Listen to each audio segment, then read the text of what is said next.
Are we live? I think we're live. It's never a dull moment here at the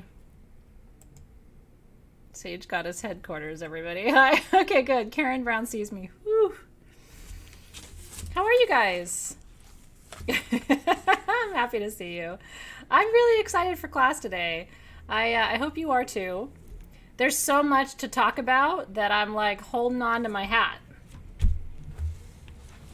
I don't wear hats, but I'm holding on to my virtual hat. Very happy to see you.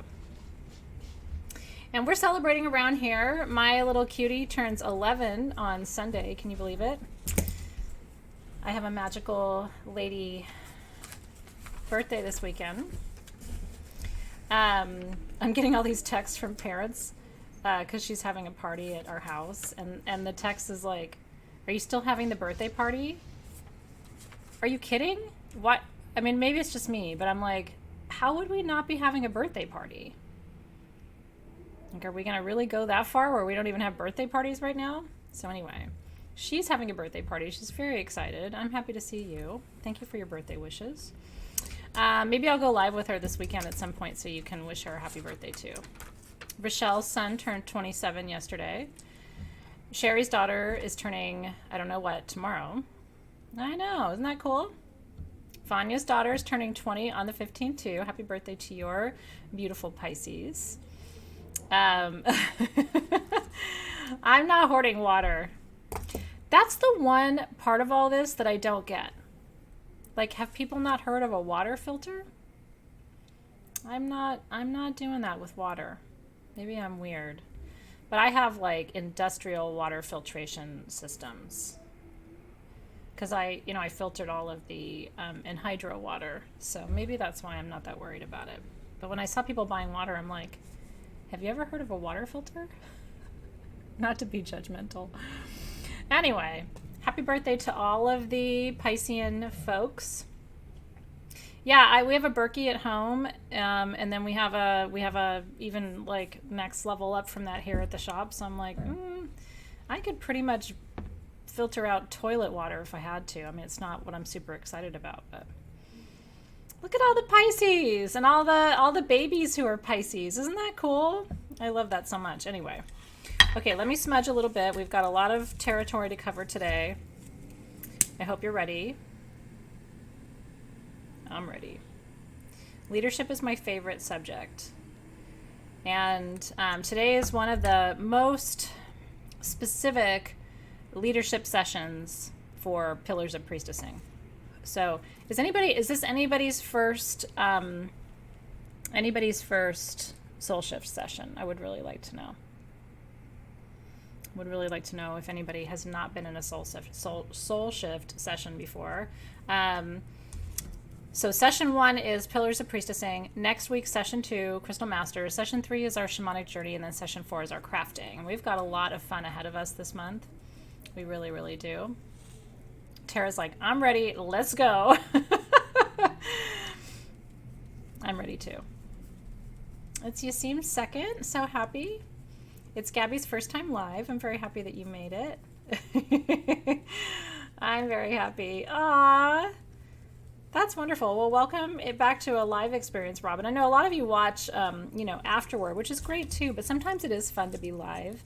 Everybody, here's the thing. I mean, I know it feels weird in the U.S. right now. All of our international suppliers and team members who work with us and for us in India and China, they're back to work. I mean, one of the things I'm going to say, and I know it sounds, I don't know how it sounds. Sometimes I really do question the media, right? Because sometimes I think they underplay things and sometimes I think they overplay things. If I didn't watch news here in the US, if I just based my assessment of the situation on what's happening globally right now, I would feel pretty optimistic. Just because a lot of our friends who were having a lot more trouble a couple of weeks ago are doing much better. And they're back at work and they're happy and the violence has quelled, and it's kind of like, depending on where you look, you get a different story. You know what I mean? So I'm not. It drives Dave nuts. I've told you this before, but if I watch 15 minutes of kind of like liberal news media, then I make myself watch 15 minutes of more conservative news media. And that's because I really believe that if you're going to watch news, you have to be balanced, because the truth is somewhere in between all the different things. And I don't like ally myself to one party or another, because I don't like to do that. I don't really identify with one or the other. So I try to balance. That's the thing. Yeah. I mean, if it's true, if you look at Italy and some of the other countries, then they're not doing as well. Right. But the other countries are doing better. And so you have to I'm always looking for good news. I'm always looking for good news. But here's the thing. If you're a priestess, I mean, I try not to judge, but if you're really going to do this priestessing thing, I don't see how you can just be all on one side or all on the other. Because I feel like it's incumbent upon me to kind of walk this middle path of going, okay, that's interesting, I'll listen to this for a minute, and then, oh, okay, that's interesting, I'll listen to that for a minute. It's not that I don't have my own opinions, but I try to really be in the middle somewhere and hold space that sometimes too, maybe I'm not always right. You know what I mean? Like what I think might not be right. Well, that's true, Colin. But I am happy to report that in some places where people weren't able to go to work in other parts of the world, they are now back at work. So I'm happy to report that if it helps to ease your anxiety in any way. I know. Aho. Aho, indeed. Okay. 2 things in the shop I want to tell you about, not because I don't want you to leave. I always hesitate to tell you about things in the shop because I want you to stay and participate in class. So maybe later in your travels. These were new today.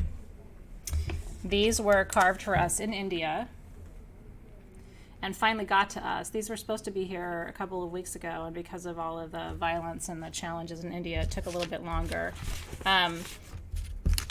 These are 3D Metatrons cubes carved out of scolecite. Now the larger size already sold out, so those are gone.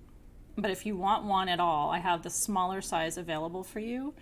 And your code is free18 today, which is pretty good. We're not going to have a higher code for a little while. So this is a good opportunity for you to grab one if you want one.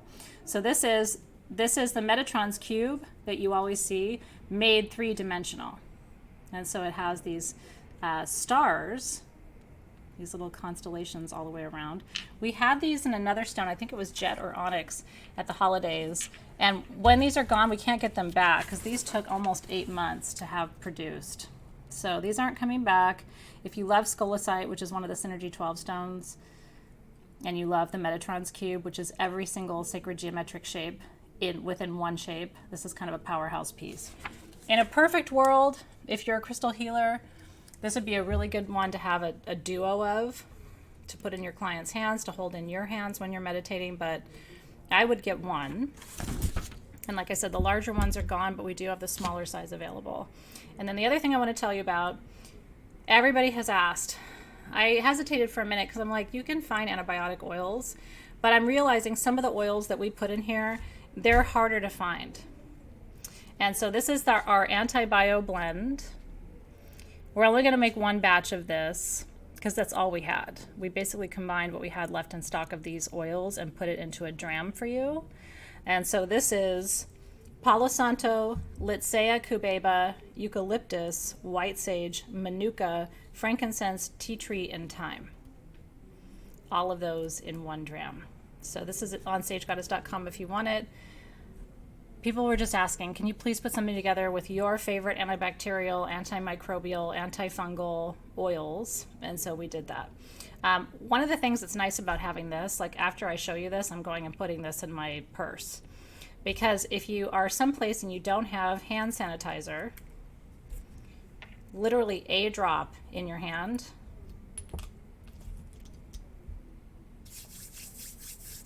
make sure you get your fingertips. And it smells really clean and really fresh. You can really, some of the oils are more forward, like the eucalyptus is more forward, the tea tree is more forward. Litsea cubeba, which smells a lot like lemongrass, is really forward. So it smells really nice, very healing, very cleansing, but it's also effective. And because hand sanitizer is so hard to find, we thought this was a nice alternative for you. And in some cases, more effective. Yeah, Manuka. So this is a Manuka essential oil. This is not Manuka honey in here. This is the essential oil Manuka, which also has antibacterial, antimicrobial, anti energy. So if you would like that, that's the sagegoddess.com too. And it's 18% off with code FREE18. So I haven't told Perfumery and some of the other groups that we have this yet, so I'm not going to mention it to them until later this evening. Make sure that if you guys want one, you can get one. No, it's not Manuka honey. It doesn't smell like Manuka honey. This is Manuka essential oil. But these oils come from all over the world. So I'm going to tell you really quickly. Litsea cubeba. So I had a dream almost a week ago now. And it was an intense dream. I had this dream where these elders were all in this circle and they kept saying Kubeba, Kubeba. And they were holding hands and they were chanting Kubeba, Kubeba. And I was in the middle of this circle. It was the craziest dream. I've been having really crazy dreams. And I was looking around the circle and I kept asking why they were chanting Kubeba, Kubeba. And one of the elders turned and looked at me and said, "It is the healer." And I woke up and I wrote, I could show you, it's in my journal. I wrote down Litsea Kubeba, and then I wrote Kubeba in quotes and said, "It is the healer." So I don't know what that means, but I put that oil in here. It's one of the rarer of the healing oils. We don't even have that much of it. We put everything we had in this blend. Kubeba, Kubeba, Kubeba. No, it's C-U-B-E-B-A. Litsea, L-I-T-S-E-A, Kubeba, C-U-B-E-B-A. And they kept chanting it. And then when you look up Litsea Kubeba and Manuka and some of these others, they all have an interesting story to them. Some of them we've learned about in Soul Shift over the years too. So anyway, you don't have to have that or anything, but it's there for you if you want it. And if you happen to have all of those oils, I mean, if you have, it's Palo Santo, Litsea Kubeba, eucalyptus, white sage, Manuka, frankincense, tea tree, and thyme, you can make your own. But a lot of people don't have all of those oils or access to all of those oils, and so that's why I put it together. It's cheaper if you don't have everything to buy it, but if you do have everything, you should make your own and carry it with you. This is cut with a little jojoba. The dram is cut with just a little jojoba to make it skin safe, because a lot of people just want to be able to put it in their purse and be done with it, and it's not good to use oils neat. Some of those oils are very astringent and very drying to the skin. So this has just a little jojoba, but not too much. It's very strong. You can diffuse this. You can anoint with it. You can... What did I do with it? Oh, there it is. I'm like, what the heck did I do with it? You can take just a little bit of it. I don't like to gross you out, but I also have learned I can't really gross you out. Up the nose. It has frankincense in it too.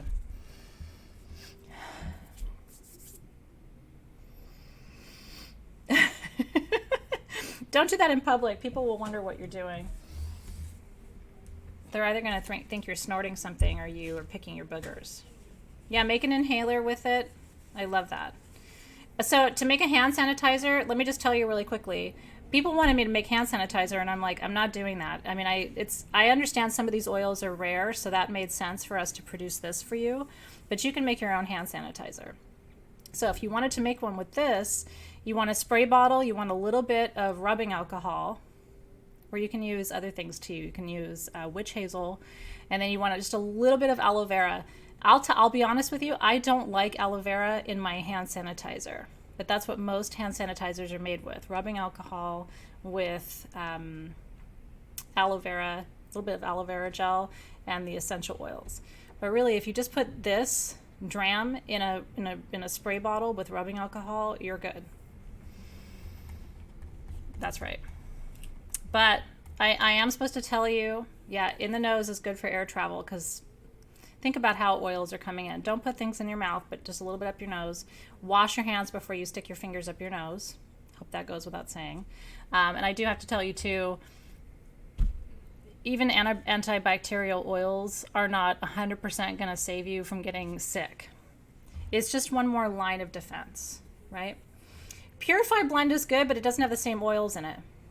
But if you have it, it does have some antibacterial oils in it. So that's what I'm saying. I really made this for the broader public who's been asking, please, Sage Goddess, can you give us all of your rare antibiotic oils? Yes, here it is. But you guys have stuff, so if you want to use what you have, it's totally fine.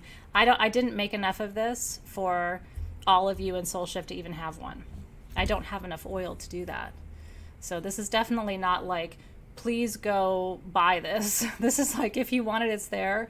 But the broader community has really wanted this, and you guys may already have stuff that you can use. So it's more an FYI than like, oh, you should go and buy this thing, because if you have something you like, just use that. Oh, has it been posted already? Sorry. Lauren's like, it was just posted on all the pages. How much do you need to be concerned about bacteria? Here's the thing, I don't know. My big thing is when I see people using hand sanitizer, I'm always like, I don't love it. I have a friend who just celebrated on Facebook being able to get hand sanitizer, and I was like, I don't know that I would celebrate that. I mean, it's okay, but it's not the best thing for you. A lot of times it has chemicals in it. And anyway, okay, well, if you want it, you can go and grab it, but then promise me you'll come back, because I need you here. I've got a lot to teach you today. Okay, so let's start at the beginning. I'm going to go back to the beginning. Where's my bell?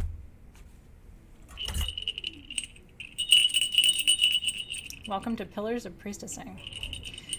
You should wash your hands. I mean, it's almost like people have lost their, marbles. Zoe's always telling me, I really don't like to wash my hands. And I'm like, well, that's just too bad. I'm going to smudge one more time. Another thing that I've been doing, not that you need to do this, but another thing that I've been doing, just as another line of defense, is, inhale.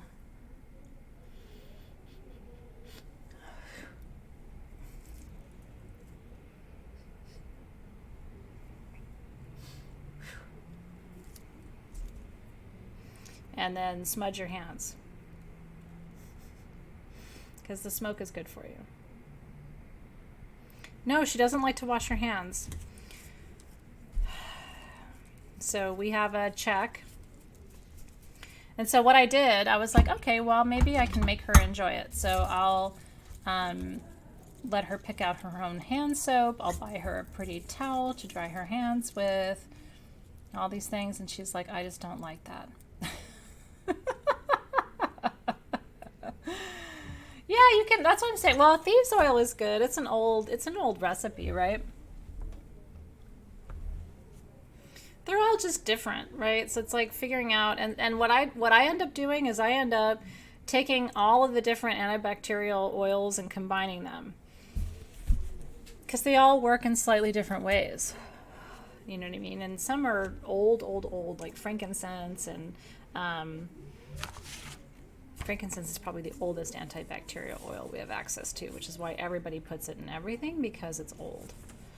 Yeah, I agree with Colin. She said it's too much cinnamon for her. I personally don't like cinnamon oil, and something that I'm going to be using for healing, because it's overwhelming to my central nervous system, and Thieves is like heavy, heavy, heavy cinnamon.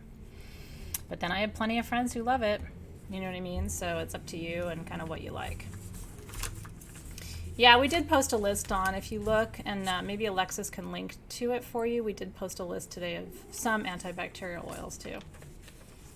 Yeah, Breezy uses alcohol, aloe, and essential oils, just like we were just talking about. I think that's really great. Okay. Let me get back to myself. Okay, so you have worksheets. Lead with Love, that we're going to talk about right now. We're going to talk about our Angelophos symbol. We're going to dedicate our tools. Your ring, by the way, has your symbol for the month. Did you see? This is your union symbol. And I'm so glad you're loving this ring. Isn't it comfortable? Those of you who have it. It's adjustable. It's the most comfortable adjustable ring I've ever had. And I'm thinking about starting to go this direction with our adjustable rings going forward. This is black sterling, which is one of my favorite things, and they did it with aquamarine with gold overlay. This is 24 karat gold. I honestly can't believe we were able to produce your tools this month at the price that we did, at the usual price. Given that there's a tapestry and a box and all the supplies and the oils and the generator and the herbs and the ring and the candle and the, you know what I mean? We really tried to knock it out of the park this month, so hopefully you're enjoying. The tuning fork Tara will come up next week in Crystal Masters. We're going to be focusing on frequency work, sound and frequency work next week in Crystal Masters, which is session 2. Then session 3 is going to be our shamanic journey with Parvati, which I think you're going to love. And then session 4 is our crafting. Session 4 is when we are taking this and transforming it into this. So inside of your box are all the goodies. There's your little quartz skull. These were carved just for your kit, by the way. And then you got rhinestones and chipstones. You have to BYO your own glue. But this is the sample box that we created to show you what's possible. And then this is your ancestral party box. We're going to be doing, this is kind of like, in a way, different ceremonies that we've done in the past to release energy, to hold energy, to surrender energy. And so you can bury this box. You can keep this box on your altar. This is going to represent your lineage. Every force of creation that came together to make you is going to be honored and held and collected in this box. I've had thoughts before. You can grab glue though. You don't need crazy glue. I would do the E6000 because it holds. It's really good at bonding stones to wood. But you can use any kind of glue that you have. Is fine. Yeah, E6000 or E6 million or whatever, whatever the hell we call it. You can find it on Amazon. While you're ordering your other things right now, you can grab that on Amazon. Okay. What was I going to tell you about this?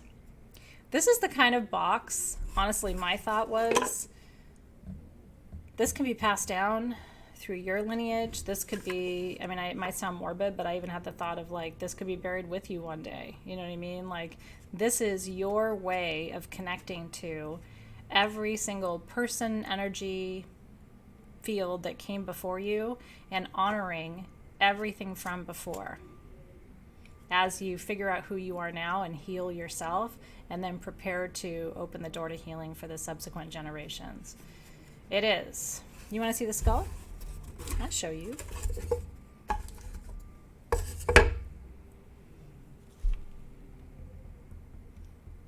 He's very friendly. Isn't he cute? Took 3 months to carve those skulls for you. Isn't that incredible? They were hand carved just for Soul Shift, just for this month.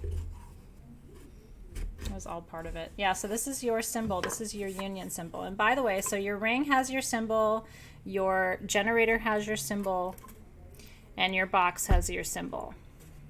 And the way I like to draw it, just because a lot of you always ask me, and we'll activate this symbol today too. The way I like to draw is I like to start at the top of the 8 and go around, around, and then make the circle. So again, making the 8 first, back up to the top, and then the circle goes all the way around. And so you can choose to, once we're done with our perfume, you can choose to make that same symbol on your skin, right? When you are working with a client, if they're trying to attract a new partner, if they're trying to heal their lineage, you can create that exact shape on them as you're massaging, just like you would with a Reiki symbol. You can do the symbol over them. You can do the symbol over your space. These symbols are meant to be, and you can use your middle finger. Traditionally in Reiki, we use our middle finger. These symbols are meant to be worked with just like the traditional Usui Reiki symbols to activate these energies in your field. Is it really? It's Scarlet's first skull. I love that. So I've been wearing, I don't know if you've noticed, but I've been wearing my aquamarine ring on my left ring finger. And that's because the left hand is the receiving hand traditionally. And I'm trying to receive this energy right now.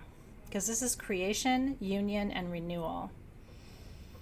Aquamarine is renewal, emotional cleansing, emotional purification, with the symbol is union. So this is all about renewing relationships, renewing connections, renewing partnerships. And so I've been calling that in. I love so much that it's some of your first skulls. Look at that, Cecilia. Isn't that beautiful? I'm so happy. Bianca's first skull. I have to tell you, it's kind of an honor for me to provide that to you, especially given that it's intended to go inside of your ancestral party box. We've been calling it the APB. I sure will. It's Kim's first skull too. It's Kayla's first skull. Oh my God. And Siren of the Void and Leslie. And oh my gosh, you guys. And Allison. And Rochelle. And Bianca Brunzuela. Oh my gosh. Look at that. Lindsay. And Dr. Chris. And Cindy Nolan. And Dusty Voss. Look at that. And Moonshine. Moonshine Kelly. And Cher. And Nellie. Look at you guys. And Mystic Butterfly. And Jackie Andrews. Isn't it beautiful, Alexis? Christine Pita. And Melinda cried because she always wanted a skull. Isn't that the most beautiful thing? Tara Suzanne's first. Sandra Ferreira's first. Denise Nelson's first. Tanya Stokes first. A Life Learner's first. Gabby. Alicia. Isn't this the coolest? Casey. Christine. Corgi Mama's first. Jolene's first. It's Kayla's second. Faith's first. Larissa. Colleen. That's absolutely beautiful. And Tandra too. And Teresa Jolly. I truly, you guys, I have to tell you, like, what a big moment. Even if it's not your first skull. Elisa too. I love that. Christine's like, skull virgin party. Ursula has a skull cherry. Well, you know what they say. Or maybe you don't, so let me tell you. They say that every skull that is hand carved, which these were, I don't even know if they do machine carved skulls. Every skull I've ever had is hand carved, but maybe they do machine carve them. They say, Sharon too, Sandra too, I love it. They say that each hand carved skull actually has an energy to it. Like an ancestor or a spirit that comes with it. That is a teacher to you. And one of my favorite exercises, and you guys can try these with these ones too, is go third eye to third eye with your skull. You can even take a moment to do it now. I get super buzzy when I do this, but go third eye to third eye with your skull.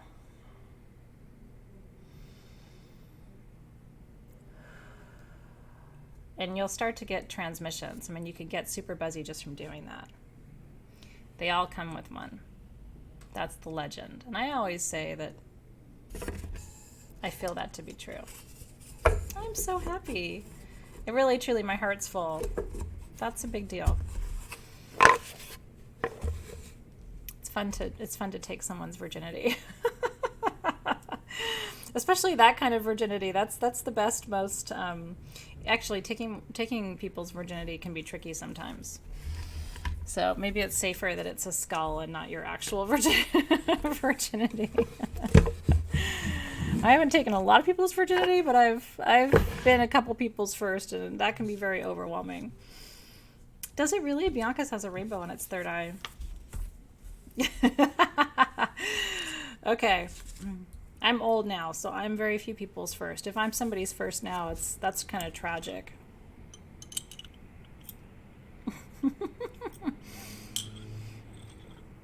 Those skulls were carved in India.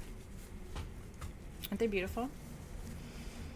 Yes, so we will. So Kelly, session 4, when we do our crafting, we will do a little skull activation. What I'm going to do is have everybody hold up their skulls to the camera so that we can connect. I mean, all of your skulls have already been together. They were all carved together. They were all shipped together. Your skulls have been living together.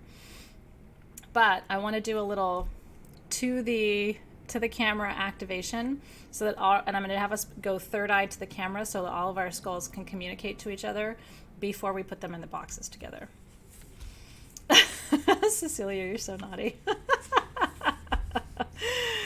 But you know, part of what I love about our group is we're flirty and naughty and kind of like push the boundaries and stuff.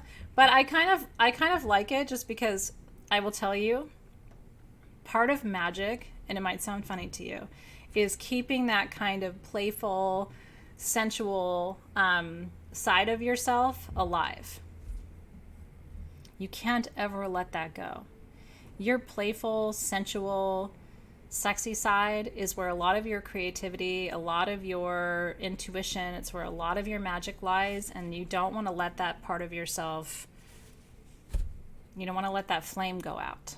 So I think stoking it, playing with it, allowing it to be, seriously. There was a post, her name is Andrea, gosh, what's her last name? Andrea Nichols, I want to say.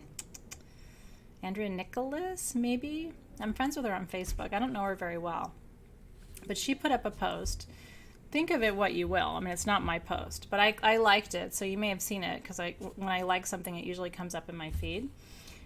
And she did a post. I thought it was beautifully done, where she said, women need to be sensual with each other. Doesn't have to be sexual. She wasn't saying that. But women need to hug and touch and kiss and be sensual with each other, because there's certain things that even heterosexual women can't really get from men.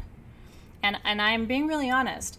Part of the problem in heterosexual relationships is that women are trying to get touch and taste and sensuality and passion from men, and sometimes they're just not equipped to give it. But women are always equipped to give it. Women are soft and open and beautiful and sensual, but we are taught as women, like, we don't cross that line with each other, right? So she made this beautiful post. I guess she gets women together just to look at each other, to be naked with each other, to smell each other, to like look at each other without a sexual edge to it, but just to be in intimate, close space with each other. And I will tell you, in all of my research all these years, that's what we used to do in the temples. I mean, we were around each other. We weren't that well clothed. You know what I mean? We were dancing and touching and hugging and drinking the wine and enjoying the time. And we weren't so afraid of each other. Now in our culture now, it's like if the hug lasts too long, or if we kind of like nuzzle each other, or if we're too close to each other, it's like it's threatening. So anyway, let me see if I can just find her on Facebook. I'm going to pull it up really quickly because it's kind of part of our... I'll have to message her and apologize to her in advance for everybody flooding her with her. Yeah, her name is Andrea Nicholas. And I'm going to... Let's see if I can... I'm going to copy the link to her post here because I've got it right now. Let's see. Share in a group. I'm going to share this... See if I can share this into SoulShift. Ooh, I can.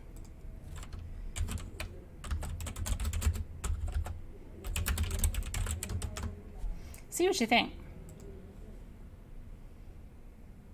Yeah, I shared it with you in SoulShift. I mean, if you don't like it and it grosses you out and whatever, then don't blame me. But I thought it was a really beautiful, sensual post. Might not be the retreat I would host for you, but apparently you can go with Andrea and she will show you something. It's really true. I mean, she called it bisensuality instead of bisexuality, which I think is kind of cool because some women are like, well, I'm not bisexual. But I will tell you, it has been my consistent experience. Women try to get stuff from men that men just basically are not well equipped to offer.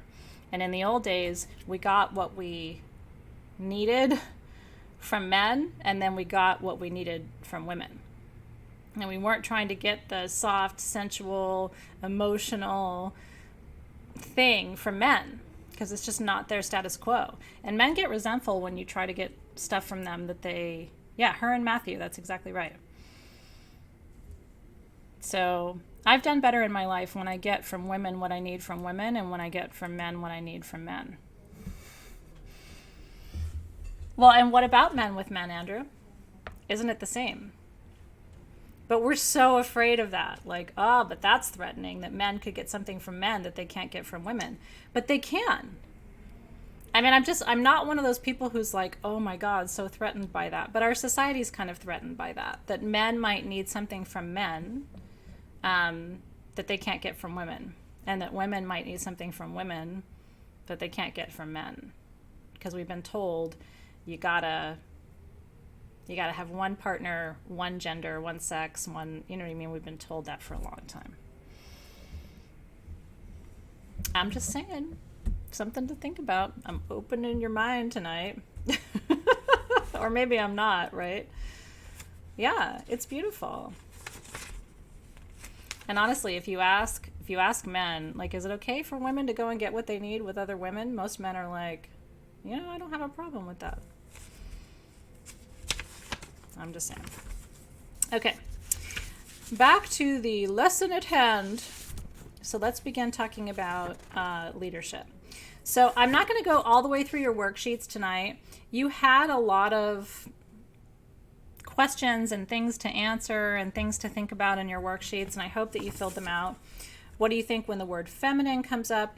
So everything we're talking about right now is actually really relevant, right? Because we're talking about masculine and feminine tonight. I love reading your comments too. Yeah, it's there, so you can go read that later. What do you think when the word masculine comes up? Which one, feminine or masculine, sounds more like a leader? And it's not a trick question. Some people really believe that masculine energy is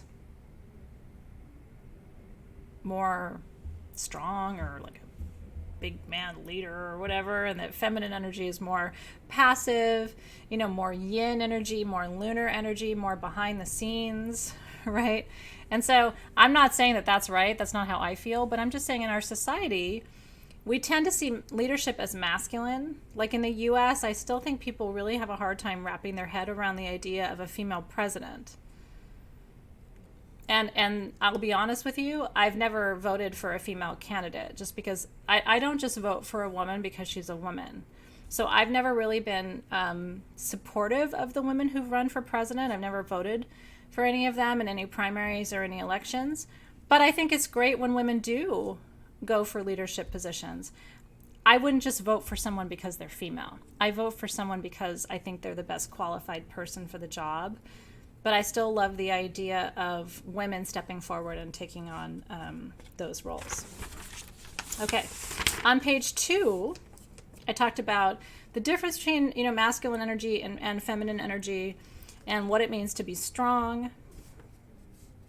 One paragraph I want to draw your attention to on page 2, down here. It says the masculine has been overemphasized in our culture for many years. In primarily American culture, the feminine has been, or the masculine has been overemphasized. We've been focusing on the mind and logic and reason, which is all very masculine, linear energy, okay? But without an equal amount of feminine energy, we plant our seeds in dry and barren soil, right? The feminine is water. The feminine is hydration. The feminine is fertilization, right? So we become so obsessed with exerting personal will and going for it, right? Get it, go after it, just do it, all this stuff, that we forget to cultivate the support in ourselves and our communities that actually nurture and sustain those efforts, fertilize those crops, water those plants and those trees. Women are soft, but they're strong as fuck, right? Like, I mean, I have delivered 2 human beings into this world, and only one had painkillers. So, I mean, I've done that. And I just, so when people say women aren't strong, it's like,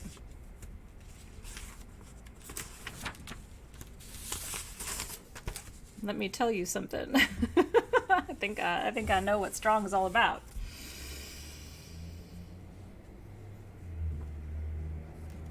Yeah. Okay.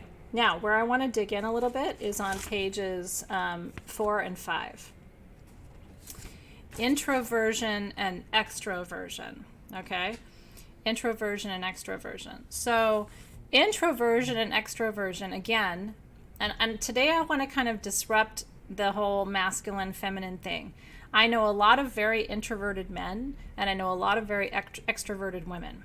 It is not the case that the masculine is extroverted and the feminine is introverted, right?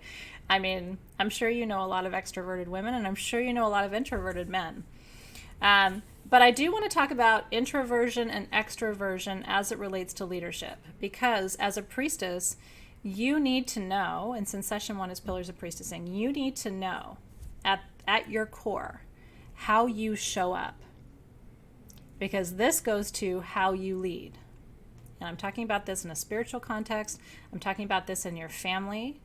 So a lot of us are priestesses of our home, right? We're priestesses of our family. We're priestesses of our communities. You know, and whatever kind of healing practice you have, even if you work one-to-one with very few people, or if you work with large groups like I do, you need to be self-aware enough to know whether you show up as an introvert or an extrovert. Now, back when I was teaching you of light and shadow, I had you run your Myers-Briggs inventory, right? Which actually was fathered by Carl Jung, who's in my opinion, really the most profound father of psychoanalysis, right? He's the father of the entire concept of archetypes. But if you're an I in Myers-Briggs, you're introverted. If you're an E, you're extroverted. I am an I, okay? I am not an extrovert. I'm an introvert. Now, you might look at me and go, so Cecilia and I are the same. I'm an INFJ, which is technically the rarest type in the Myers-Briggs inventory. You don't need to know what your Myers-Briggs is for tonight at all, so please don't feel like you got to go figure it out. But a lot of us empaths are INFJs, right? Or ISFJs or INTJs. My husband's an INTJ. Almost everybody at Sage Goddess who has a leadership role is an I. In fact, I don't think we have any E's in leadership positions at Sage Goddess. Interesting, isn't it? That all of the people who are in charge of running this organization are introverts. Look at the feed.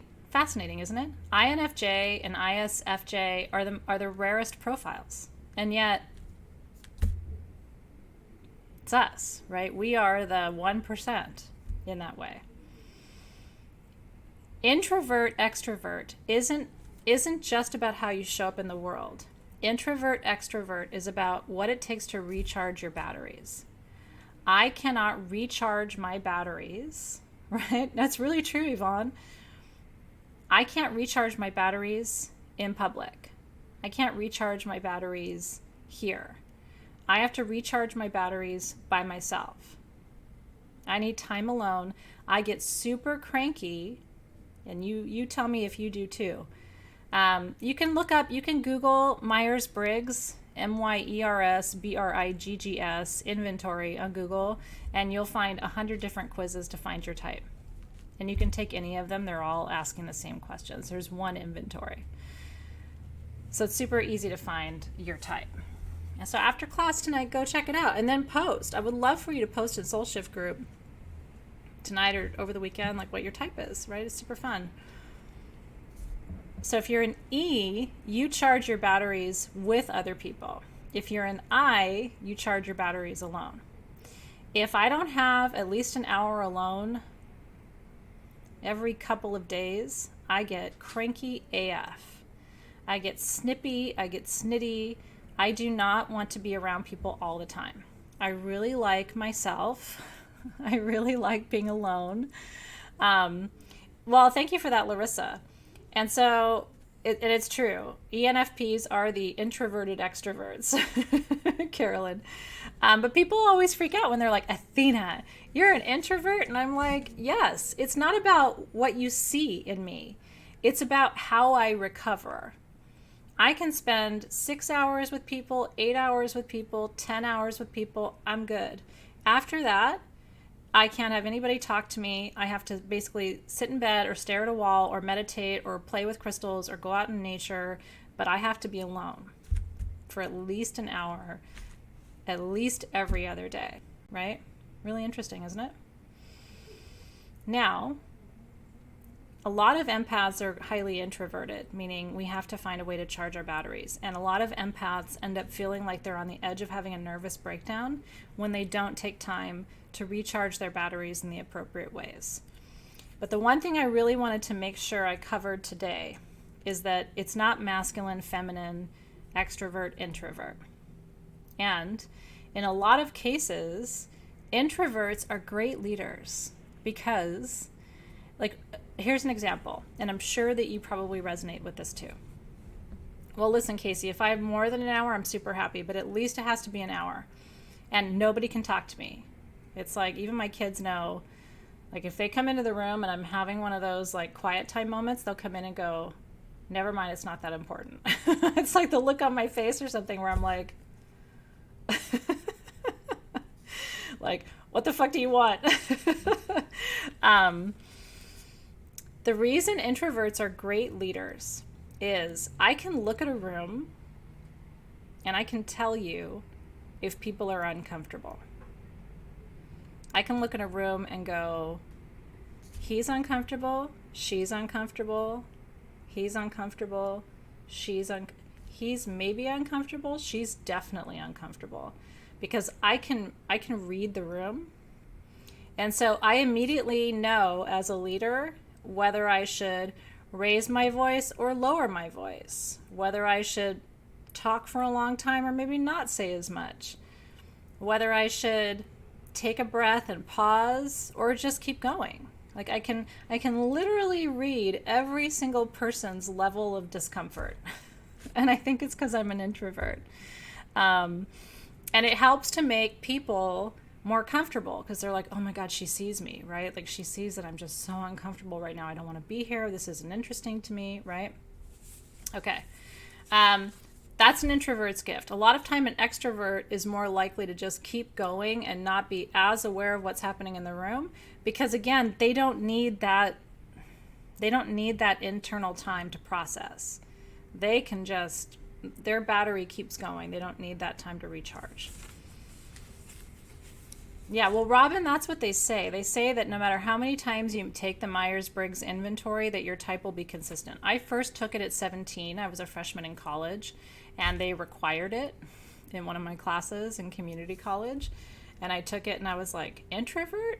Because I was, might surprise you, I really partied hard in high school.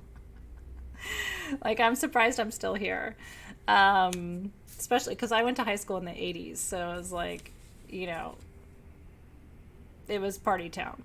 So when I got to college, you know, I started college in 1990, at the end of 1990. And I took that test and I was like, what you talking about? I'm not an introvert.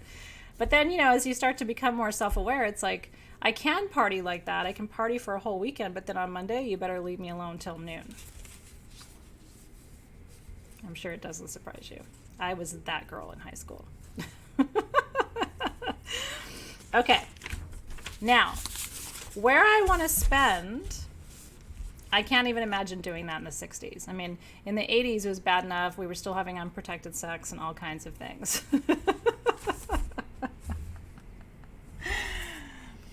Okay. This is where I want to spend a little bit of time. Okay, so if you have this, and I don't care if you did your homework or not. This is not the class where like, oh, you didn't do your homework. Naughty, naughty. I don't care. You can do it later.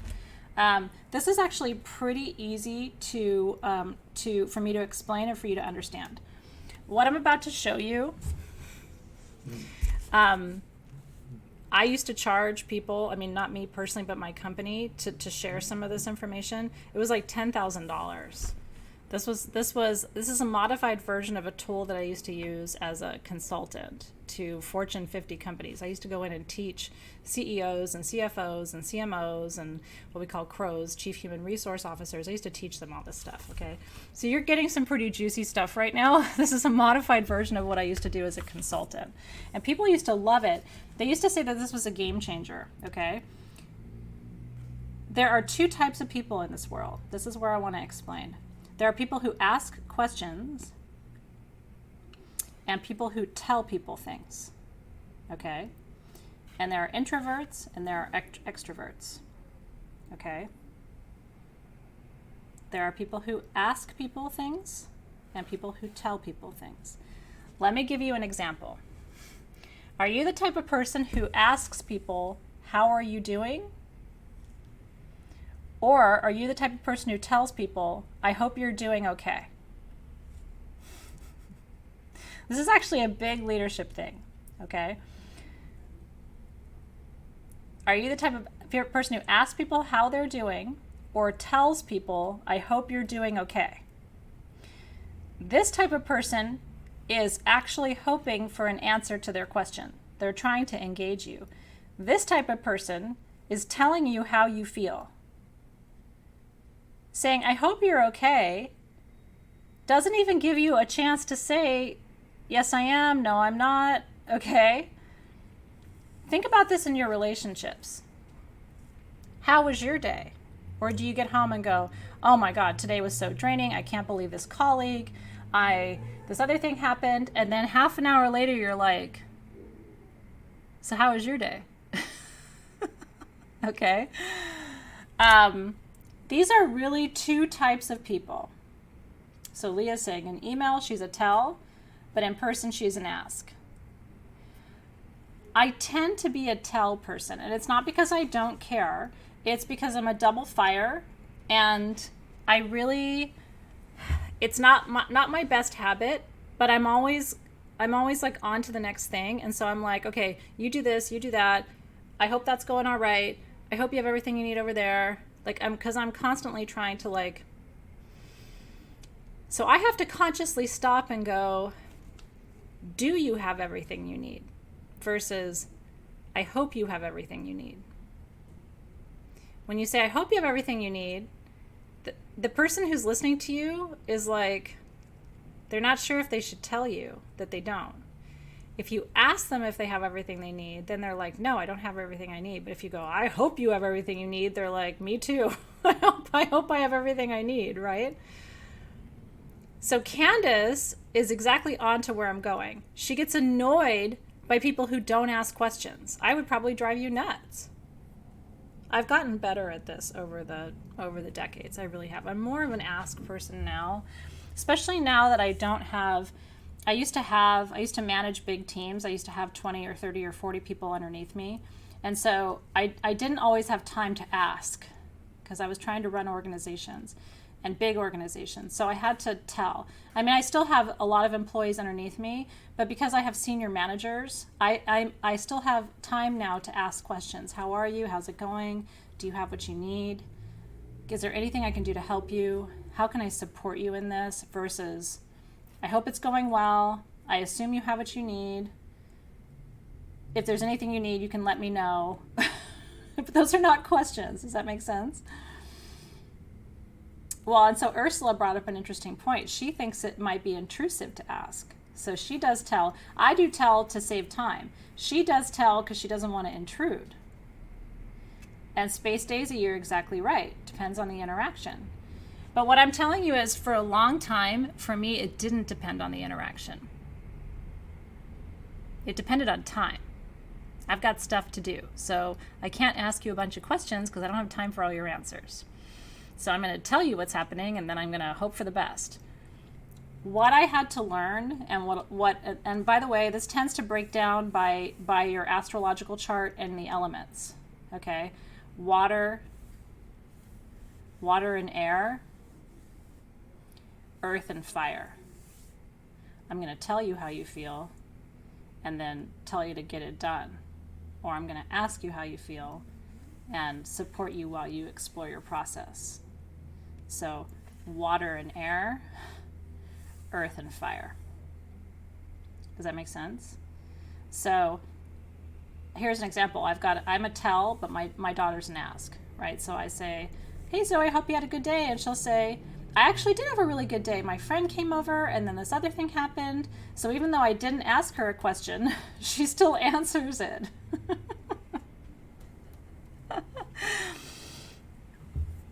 Versus me, with Nick, who's earth and fire, right? He's Aries and Virgo. I'm like, hope you had a good day. And he's like, hope you did too. And neither of us really asked each other how our days were. It's interesting, isn't it? Okay. But here's where it gets really interesting. This may seem really simple to you, but I'm telling you, this is a game changer. This year I'm going to be sharing some stuff from my consulting life, but I'm cherry picking. This made a difference for me. When I figured out who I was and then who I needed to become, I was able to become very mindful of how many times I was asking questions, and especially who I was asking questions to. If you tell things to introverts, they're not going to be honest with you. If you tell an introvert, I hope you have what you need, and if they don't, they're not going to respond to you. They're just going to pretend that they do. They don't want to upset you. They don't want to anger you. They're going to shut up. And then you're going to end up with an interpersonal problem because you couldn't ask a question. So what I used to teach my tell people is, if you really can't ask a question, because most CEOs are tell people, most of them, when you can balance, so stay with me. What I used to tell them, or remind them is, if you can't ask a question, raise your voice at the end. Because the interrogative statements, the question statements, if you notice, your voice goes up at the end. Did you have a good day? Do you have everything you need? So what I used to say is, if you can't actually ask a question, at least say something like, I hope you have everything you need. Which is still a statement, but it sounds questiony when you raise your voice at the end. I hope you had a good day. Which is still a tell, but it sounds like a question. I mean, it's shitty, but it's a hack. Do you know what I mean? It's a way of hacking a question, even if you don't care enough to ask, or you don't have time to ask because you're too busy. Okay. It's better if you can actually ask a question, right? Now, I tend to be I'm an extroverted teller for the most part, right? I mean, in my interactions, even though I'm an INFJ, I show up extroverted, right? Nobody believes I'm an introvert because I'm the Energizer Bunny. I never stop, and I'm very outgoing. Okay, so I tend to show up as an extroverted teller when what I need to do, your medicine is whatever is across the quad. So if you're an extroverted teller, your goal is to become an introverted asker. This is what's going to shift for you. This class is called Soul Shift, and every month I'm trying to give you one way to move the needle. And this is how you can move the needle this month, okay? Take one step toward becoming the opposite of what you are today. If you're an introverted teller, which is pretty passive aggressive, try becoming an extroverted asker, which is pretty direct. It's interesting, isn't it? So Rochelle is an introverted teller. Is that right? Extroverted teller. Like me. I'm outgoing, but I'm going to tell you how you feel. And like me, she needs to become a more introverted asker. Deep questions, mindful questions, creating the space to ask those questions. Okay, Allison, tell me where you're lost, because I wanna help you solve. I really do want to make sure this is clear. So let's talk about what each one looks like. An extroverted teller is somebody who's very vocal, but not asking you your opinion. Hope you had a good day. Hope you have what you need. Versus, did you have a good day? How was your day today? So you're just marking where you are and then looking at the opposite. This is how you fill it out, Allison. So put an X in whatever quadrant you think you are right now, based on what I'm telling you, and then look across the diagonal, because that's where you need to in order to, because ultimately it would be really nice to live right here in the middle, right? Introverted and extroverted, asking sometimes, telling sometimes. So if the goal is to balance yourself, you got to try and get over to the other quadrant. So like I said, I really make a conscious effort. Literally every night, I sit down with both kids. How was your day today? So what happened? I remember yesterday you told me you were concerned about your friendship with Joe. What happened with Joe today? Tell me more about, okay, so he didn't respond that way. How did that make you feel? Those are introverted asks. Versus down here, it would have been like, hope it's okay with Joe. Hope everything's going all right at school. Which is not going to, here's the thing, if you're communicating with introverts, which my kids are, they're not going to respond to that, right? So let's go to the other two. Introverted teller. These are minimal communicators. At least down here, you're vocal. These people almost seem like they're not communicating at all. They're introverted, so they're not saying much, and when they do say something, it's a statement. I like that. Yes, I agree.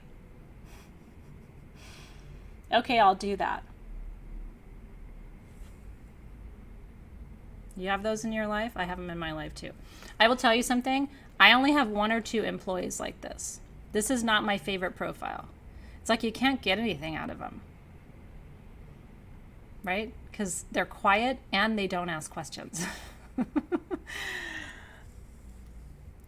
Need to become extroverted askers. This person over here is like, yes, I understand. They don't understand. What they need to say is, I don't understand. Can you please clarify that for me? That didn't make any sense to me. I'm not sure I understand the assignment. Can you please clarify what you mean by that? But if you tell these people that that's what they need to do, they will want to vomit. That is like their worst nightmare. Telling an introverted teller that they need to become an extroverted asker is like telling them they need to grow another leg, because that would be easier. Does that make sense? So I'm not saying any of this is easy, but you got to look at where you are. If you're an extroverted teller, right, you got to move here. If you're an extroverted asker, let's take the other scenario for a minute. Do you have any friends like this? Okay. How are you? Is everything going okay? How's your mom? You know what? How's your sister? Did you ever go on that trip? Do you know people like this? How was it? Did you like it? What was the food like? Did you meet anybody? Whatever happened with that guy? And you're like,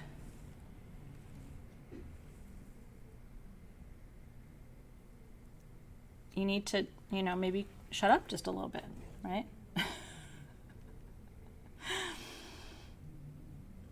Maybe instead of just constant questions, how did that go? What did you think of that? Did you like it? Oh my gosh, tell me more about that. I would really like to know. I've always wanted to go out. Could you tell me, maybe, do you think one day when you go, I could go with you?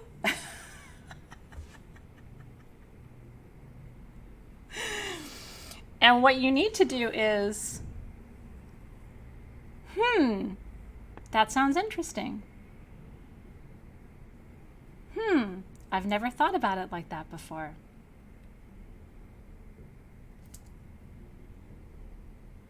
Because these people are excellent listeners. They're excellent listeners. These people are not. And then they ask you a question and they don't even wait for you to answer before they've asked you another question. Hey, did you like that restaurant? Well, I did, but why didn't you? Did you like the food? Well, it was okay, but did you try the chicken? Yeah, but they were out of the chicken, so but okay, if they didn't have the chicken, did you try the beef? It's like, I have a hard time with some of these profiles. Each one of these quadrants has its gifts, okay? And I'm not calling you out. I mean, listen, being an extroverted teller is being real bossy, right? The extroverted askers make me nervous.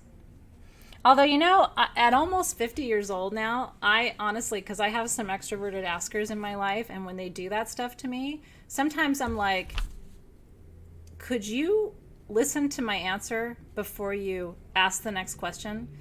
Because if you do, you might not need to ask the next question. I'm actually answering your next question with my answer. But if you could stop and actually listen to my answer, then you might not need to ask another question. It's awkward, but it's like, why are you asking me questions if you're not going to listen to my answers? This profile feels very draining. At its worst, okay, it sucks the life out. This profile seems like a huge asshole. Okay.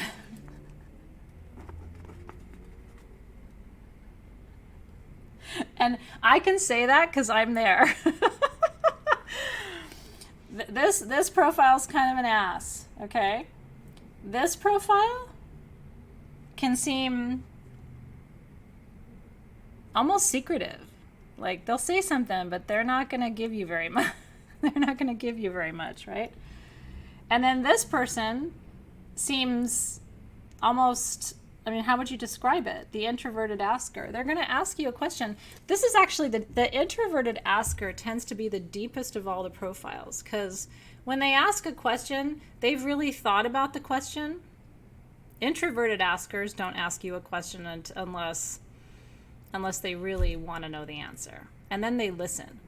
But the problem with the introverted askers is they're going to ask you one question a month. Versus these people are going to ask you a question every 13 seconds, even if you don't answer them, and even if you do answer them, and it doesn't even matter because they're not going to listen to the answer. Okay? Is that helpful?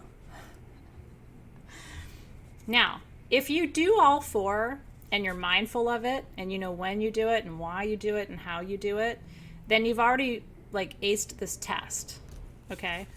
The reason I'm showing this to you is, according to statistics, if you believe statistics, 90% of people fall into one of these categories all the time. And if you can bring it to people's awareness, okay, like, hey, did you know that you tend to be over here? And that if you were to move here just a little bit, you could improve your communication techniques and actually build stronger relationships and have happier employees, or be a happier employee, or be a happier boss, or have a healthier marriage, right? So the ideal situation is that you think, well, at work I'm more of a tell, at home I'm more of an ask, with my friends I'm more of an extrovert, with my family I'm more of a whatever. That tells me you have some self-awareness. But being honest with you, I slip into these patterns, and even when I'm trying to be self-aware, I have to consciously remind myself, you didn't ask. You know what I mean? You just told somebody how they felt. Which doesn't tend to feel good to people. Yeah, here's the thing, Vanya, yes and no, right? It's interesting. Casey's saying at this point he's more of an introverted asker, but he does need to activate more of that extroverted teller side. In my life, I have consistently been an extroverted teller. At home, at work, whatever. Part of my personal development process was to become more of an introverted asker. And stopping and watching my tone of voice and being present and not trying to, because I've always been busy and I've always had leadership positions in whatever I mean, I just, for whatever reason, if I had a group project in college, people would be like, well, you're the leader. You know, I was the head of the student body. I was the valedictorian of college, right? I was the head of global design for my consulting company that was a global organization. So I've always had a leadership role. And if I didn't have a formal one, somebody said, well, she's smart or she's vocal, here, you do it, right? So I was always like, great, well, you're doing that and you're doing that, and I hope you get that done, and that should have been done yesterday, and I don't know why you didn't do that. And it's like, at some point you have to stop and go, do you need anything? Right? This is the pot of gold at the end of your rainbow today. So if you want to, you can answer the additional questions that I wrote for you on page 7. When it comes to my work life, I'm this. My medicine is to be more that. When it comes to my family life, I'm this. My medicine is to be more that. When it comes to my social life, I'm this.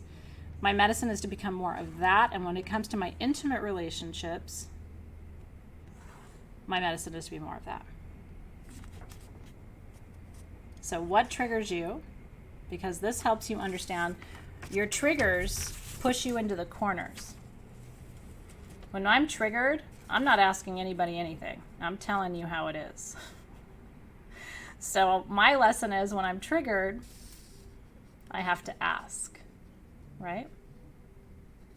Yeah. Well, and Rachel, you can always ask, like, you like it, right? Good and alive. Can you guys see me okay? Okay, good.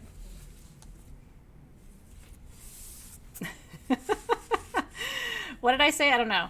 What I was saying was, it'd be really nice if you could talk to the people in your life and find out.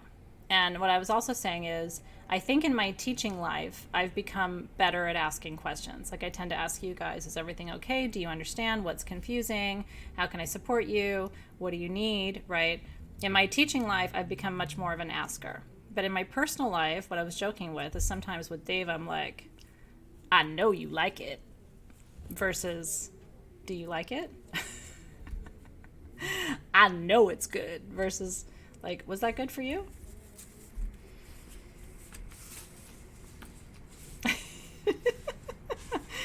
But I'm married to an introverted teller, right? I'm like, I know you like it. And he's like, I know you like it. And then we just go on with our day. It's really true. You like it. No, you like it. Nobody's asking anybody how they feel about it. Okay. Good Lord. That's only part 1 of what I have to tell you tonight. Let me stop and ask, do you have any questions? Because I know you like it.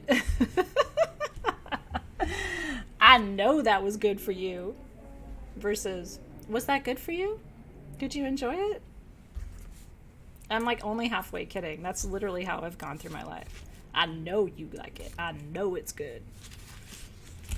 I know you like it. Okay.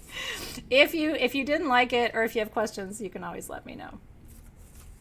It's such a Leo thing. Dave's an introverted teller. He's quiet, but he's also still not asking for your opinion. Elisa Roush, what is the benefit for an introverted asker to become more of an extroverted teller? Introverted askers sometimes are almost too philosophical, and are sometimes accused, at least according to the research, right, that's behind this. There's a lot of research behind this. According to the research, they tend to be accused of not having an opinion about things. They seem wishy-washy. Well, I don't know. What do you think? And then listening. Well, that's an interesting perspective. How did you arrive at that opinion? Versus like, here's how it fucking is. This is what I think. You know, like, sometimes an introverted asker needs to put a pin in it. Well, and Millie's like, this introverted asker has lots of opinions. They sometimes don't express them. And so you get accused of not having an opinion when you and I both know you got a whole bunch of opinions, right? So what do you think? And then sometimes you'll get a extroverted teller like me going, go ahead and say it. And it's like, well, now you got to step up, right? It's interesting, isn't it? Okay. Now, I have other things. I'm going to teach you a little bit. Let me teach for like 10 minutes, okay? Is it okay if I just talk a lot for 10 minutes? I hate to go all professorial on you, but I got some stuff I want to go through. This is not in your worksheets, so Team SG will take notes, and I'm just going to talk for a few minutes. I'm going to be an extroverted teller. You ready?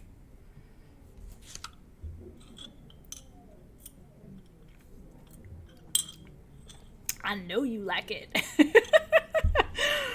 Okay. There's a couple of leadership theories I need to introduce you to, or I wouldn't be doing my job. And I'm not trying to get you, deeply, I'm going to be an ass for a minute.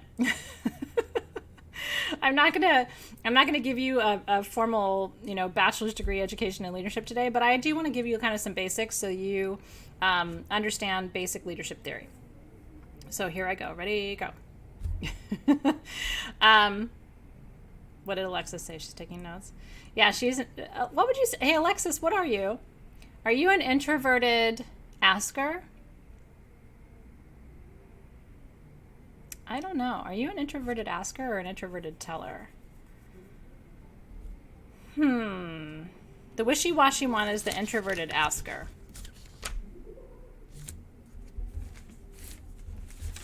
Let's see what she says. Okay, here I go. Leadership. Oh, okay, well, we'll figure out what you are. I think she's an introverted teller. That's what I think. But she's an asker too. Okay. My definition of leadership. You ready? Are you ready for my definition of leadership? And this is, she's an introverted teller, or introverted asker. So she is. She's the opposite of me. That's why we work so well together. My definition of leadership is the art of convincing someone to do something that you either want or need them to do with the same amount of passion as you would do it. Let me say that again. Definition of leadership. It is the art of convincing someone to do something that you either need them or want them to do with the same amount of passion that you have for that thing. So I can get anyone to do anything, right? If I pay them enough, if I give you $1,000, will you plant those seeds over there? Sure. Are you going to give two shits about it? Maybe not. That's not leadership. Leadership is I get you so excited to plant those seeds that you plant them with the same amount of love that I would plant them. That's leadership. Just getting someone to do something is not leadership, because you can twist somebody's arm, you can threaten them, you can pay them enough. They're not going to give two shits. That's not leadership, right? Same amount of passion, then care. I have a lot of leaders here at Sage Goddess. Yes, they're paid to work here. It's a job, but they don't have to do it with that level of love and that level of care, where they're worrying about it at night and they're worrying about it on the weekends. And they're writing to me on the weekend going, whatever happened with that customer? Did she get her package? I'm so worried. Maybe she didn't receive it. That's leadership, right? I'm not saying it's my leadership, but it is leadership, right? Okay. There are two types of leadership. There's what we call direct influence and indirect influence. This is like super basics, right? Direct influence is I am the CEO of Sage Goddess, and so if I tell someone in production to send a gift to a customer, they will probably do it, right? Because I'm asking them to do it. And because I'm the CEO of this company, I have direct influence over them, right? I'm either their boss or their boss's boss or their boss's boss's boss, right? That's actually not the most powerful form of leadership. That is the most basic form of leadership. And in my opinion, it's not even anything worth bragging about. Is it worth bragging about that somebody did something because they have to? It's like, that doesn't feel very good. Indirect influence is the most powerful form of leadership. Indirect influence. Someone does something because they're so inspired by you. You're not telling them to do it. You don't have authority over them. They're not being paid to do it. But they're so inspired and they so much want to be part of what's happening that's why they do it. My goal has always been to cultivate indirect influence. I want, if anybody does anything following my lead, I don't want it to be because they're paid to do it or because they feel like they're going to get fired if they don't do it or something like that. I want people to do things because they're like, God, I'm so connected to that.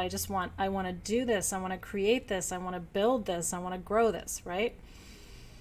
So one is kind of, one is top down and pushes out, and one is bottom up and pulls in. Like you just want to be part of that thing because you're so inspired and so turned on, right?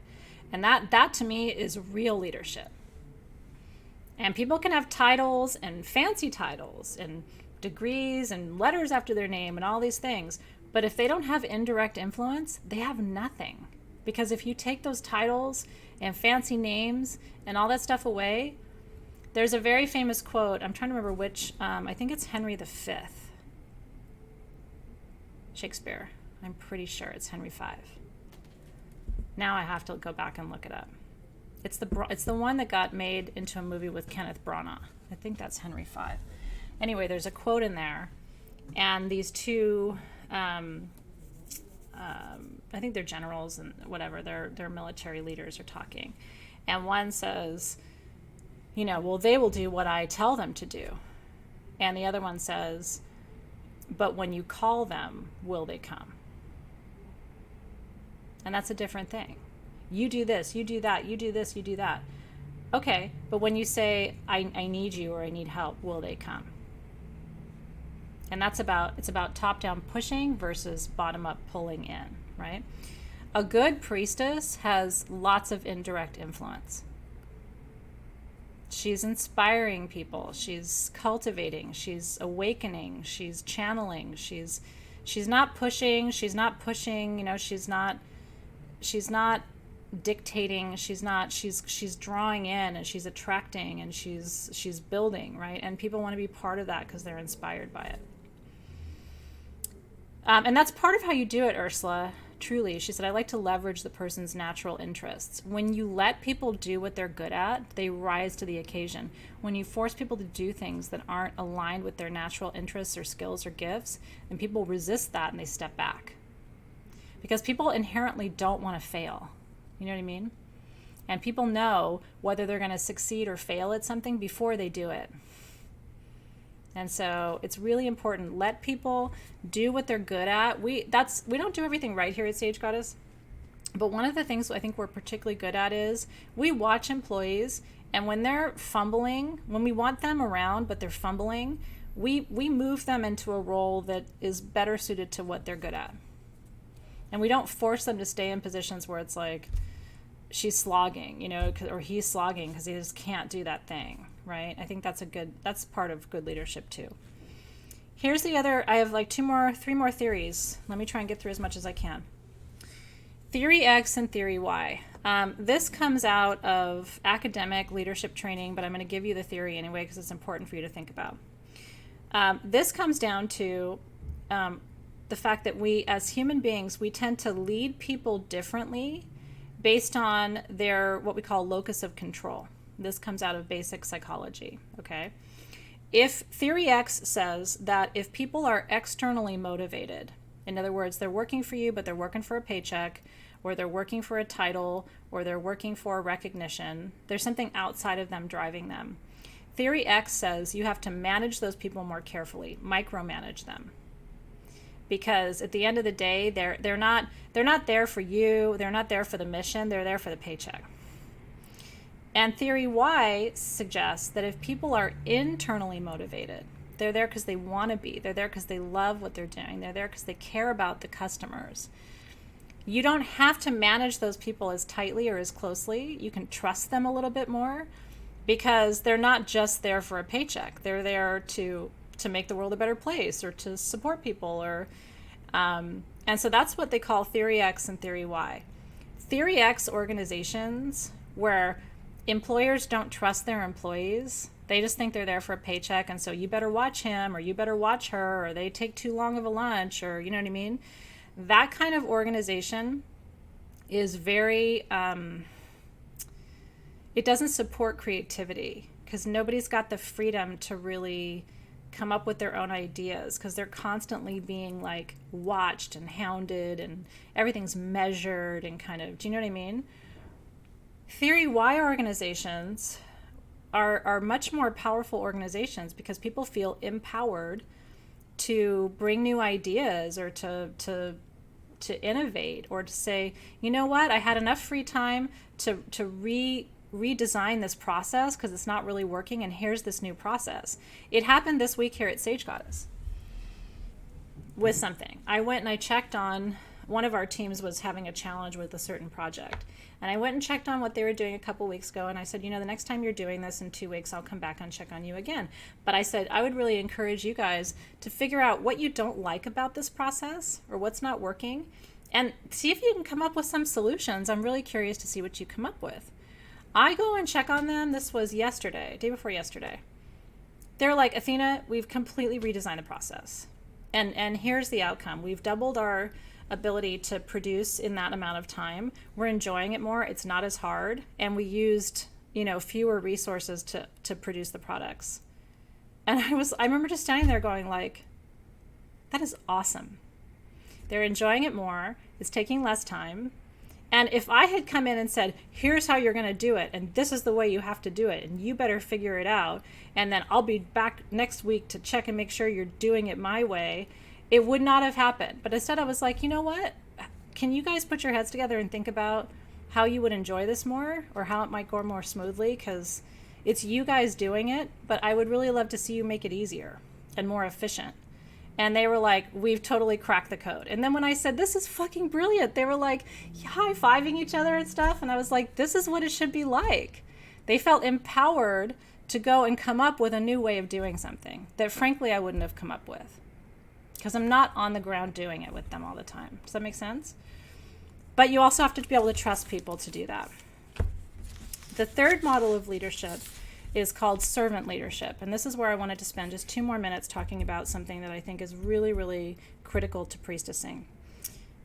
Servant leadership is also these days called conscious leadership.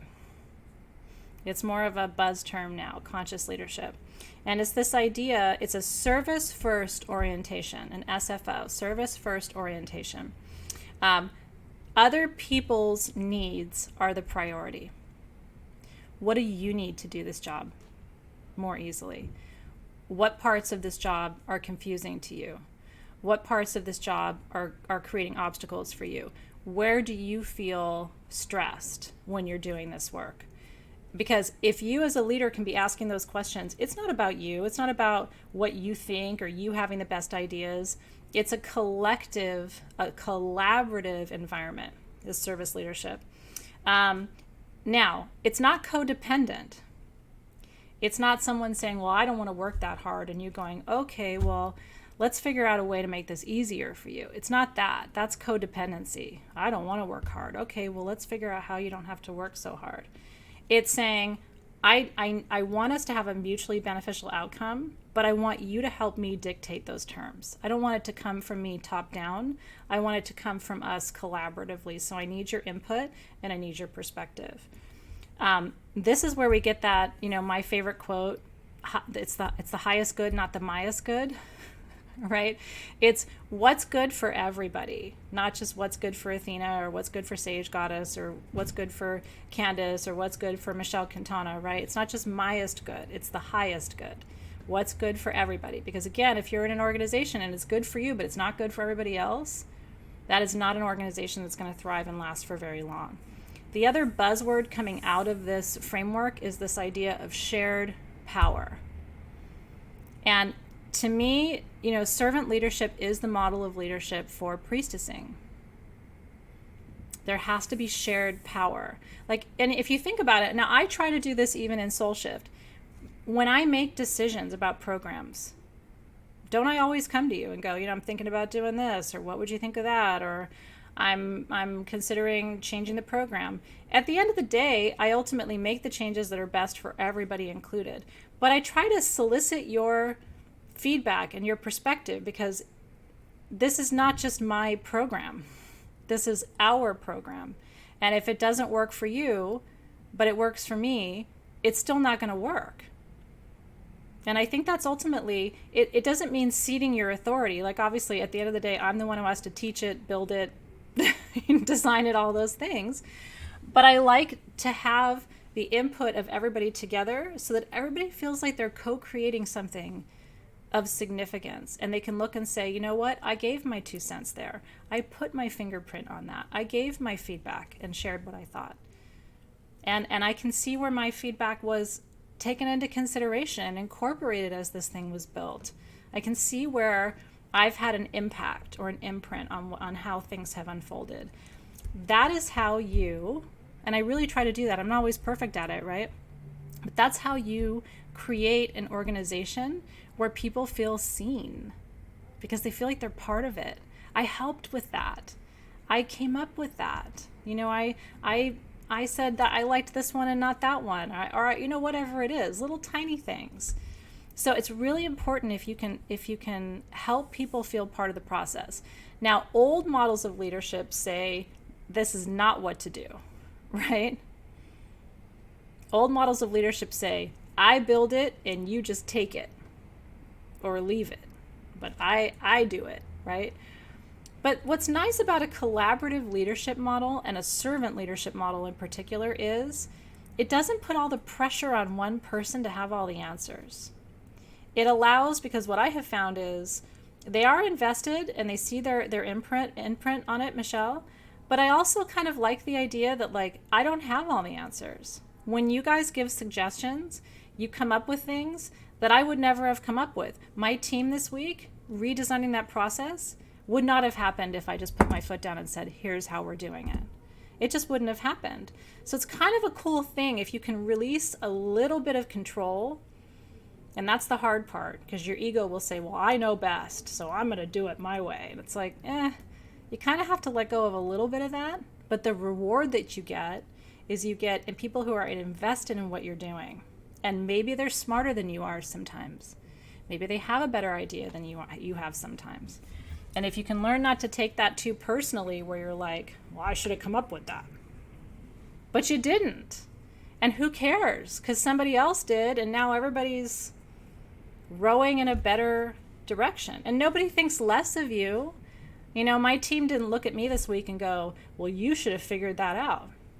They looked at me and said, it's pretty cool that we can just figure this out together, and that our ideas actually get taken seriously. Do you know what I mean? But I think the ego kind of makes you think, well, if I don't come up with it myself, then maybe I'm not a strong leader. And it's what does a strong leader look like? And can a collaborative leader be a strong leader? And is that the balance of the masculine and the feminine that we've been talking about? Okay.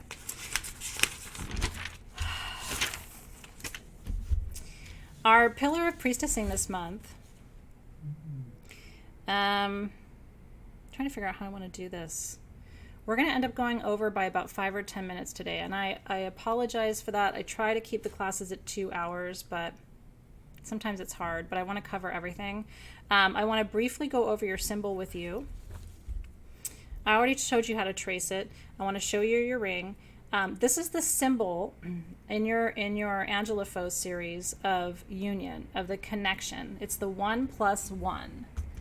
And it's this idea, and it connects to leadership because one person plus one person in leadership and in priestessing and everything else, 1+1 doesn't make 2. 1+1 can make 1,000, right?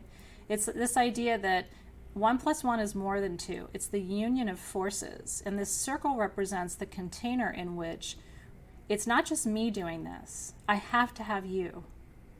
And whether the other one is one person or 1,000 people or 1,000,000 people, what this ring symbolizes and what the symbol symbolizes is not only can you not do this life and this work alone, but you shouldn't do it alone.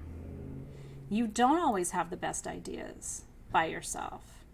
But man, you put that other opinion in there and then all of a sudden you build infinity, right?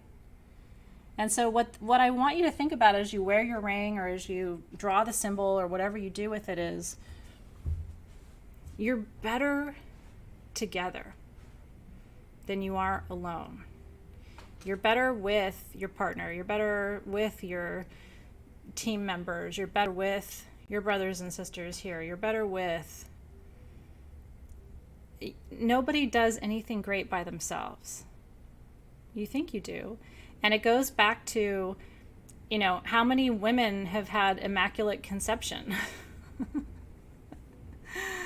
Last time I checked, you needed a partner to get that going on, right? We're better together. We create life. We create power. And it gives me a little chill up my spine. But it's also one of the biggest lessons I have ever learned in my life. Aw, thank you for that, Rhonda.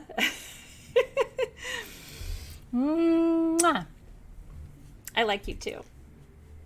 But it's really true. We are better together than we are alone. And nothing great has ever been single-handedly created, executed, designed. Everything is better when it's done together. It's really true. So let this ring be a constant reminder to you. You're always in community. There's always people around you. You always have the ability to collaborate and to connect and to appreciate the union in your life and to see the fruition of those unions. Yeah, let's trace it one more time. You ready? I'm going to use the box just because it's easier to use this as the template. So start at the top. And then go around and around and back up to the top. And then you draw this circle around. I'm a shitty trace here. Hold on. I'm going to do it one more time. I'm not going to look at you. I'm going to look at the box. Around. You draw your 8. Come back to the top. And then clockwise around. And so you can, again, you can draw that in the air. You can, and we're going to make our perfume in just a second. And you can take a drop of your perfume and draw it on your skin. You can draw it on your sacral chakra. You can draw it wherever you want. That is your union symbol for March. Yeah, the 2 stones are aquamarine. We had this custom designed, and they made them open on the back. Isn't that cool? And it's adjustable too. The feedback's been really great about the ring, so I'm glad you guys love it. I'm always feeling sexy. I am. I don't always feel cute, but I always feel sexy. Okay. The last thing I want to say to you is this. And your written content is coming for March. You know how I write the worksheets for you with like all the written information? Because your pillar of priestessing for March is about clearing your lineage. So there's a couple things I wanted to say to you about that, then we'll make our perfume together. It's just a preference on the ring finger. In history, and this is throughout England, it's basically continental Europe, queens, monarchy always wore their power ring on their ring finger, which is known as the queen finger. And so I love wearing something on my ring finger, especially something that's really meaningful. You don't have to wear it on that finger. You can wear it on any finger because it's adjustable. But as soon as mine came, I immediately put it on my ring finger. Yeah, you can wear it on your pinky. So Chapter 3 Pop is coming for you. And here's a little preview of what it's going to talk about. Number 1, part of your leadership responsibility as a priestess is to clear your line. That's the whole reason that we're doing these ancestral party boxes this month. This is, in a way, a despacho, which is an offering to represent the energy of all of your ancestors in one place. We're going to be working on this together on week 4. Now, your pointer finger is your queen finger. Your ring finger is your this finger. I'm not trying to point at you and be rude, but this is your ring finger. This is your bird finger. And this is your queen finger. Okay. So how do we as priestesses take the leadership in our own families to clear up the lineage, right? One of my favorite things when I talk to people about ayahuasca, I have multiple friends in my life who say things like, you know what? I don't need ayahuasca. I'm all healed. I've healed everything, past, present, future. I have no issues, but maybe you need to do that. You maybe you need to do that. But I'm so good. I had a great family growing up. Everybody got along. I have no issues. Don't need therapy, but thank you. I'm so glad that there's something like that. And maybe for people like you, that's very helpful. And I'm always giggling inside going, really? I try not to judge, but I'm always like, I always think to myself, what would they see? Because ayahuasca has a field day with people like that, right? Because it's a little bit of a humbling medicine, right? You have a lot of ancestors. So I'm really, if you have a great family in this lifetime, I think that's so fabulous. Maybe you had total Brady Bunch experience and you've got no drama. But if you're going to tell me you never had a past life where you did anything wrong, you never had ancestors who were in conflict, you know what I mean? You never hurt someone or injured someone or killed someone or were involved in a battle or had ancestors who stole someone's lands or anything, I'm always like, okay. Okay. We have an obligation to do our best to clear the line. And the reason is you've got ancestors ahead of you, and it doesn't matter whether you have children or not. Your lineage continues. There are siblings and children and futures and then, all kinds of other iterations of energetic connections to you. And so you are an ancestor. And it behooves you, not just selfishly for yourself. Yeah, you just drink the tea and then you buckle up for 7 or 8 hours. And it's a wild ride. And it shows you all your shit. And it shows you, and at least for me, I've done it for, I think this is my 5th year working with ayahuasca. I'm not done. There's always some little, no, but you haven't looked at that. No, but you haven't looked at that. Right? So how do you do it? Number 1 is you uncross the wires. Part of the work that we're doing this month is untangling some of these knots. I have ancestors who fought with ancestors and who lied to people and had secrets that they kept. Even in this generation, there are secrets, right? Some of them I know, some of them I don't know. This person doesn't know this, but this other person knows that, and you better not tell them this other thing, because if you tell them that, then they're going to know this, and what are they going to think of me, and I'll take that to my grave and all that stuff, right? Really? So part of my work is, have you ever had a necklace that got tangled? The secret is to use tweezers. But have you ever had a necklace that got tangled up in a bunch of knots? And you have to sit there and kind of pull it and pull it and pull it and pull. It's gentle, right? Little by little by little by little. That's the spiritual work, I think, of priestessing, is to try to untangle some of these lineage knots where she did this to him and he did that to her, or she did this because he did that, so it was fair. But then he doesn't know that she did this other thing with this other person, but you better not tell them that because Uncle Bob told me that Aunt June, all this stuff, right? So it's like the little bit of untangling. That's the first step. The next step is understanding how you show up. in your own leadership? And is that representative of a healed lineage, right? Is there anger in your line? Is there sorrow in your line? Is there grief in your line? There's all those things in my line. There's denial, sorrow, grief, rage, more loss than I can describe to you ever, probably. And that's only in the last generation. And a lot of those people were like, you know what? Not my problem. And so they either died or just are willing to pass the buck. At some point, somebody has to be the roto-rooter. At some point, somebody has to say, you know what?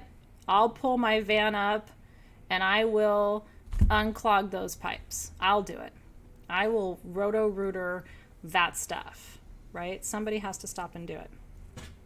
You have to figure out what your conscious and subconscious programming looks like. Who taught you about love? Who taught you about money?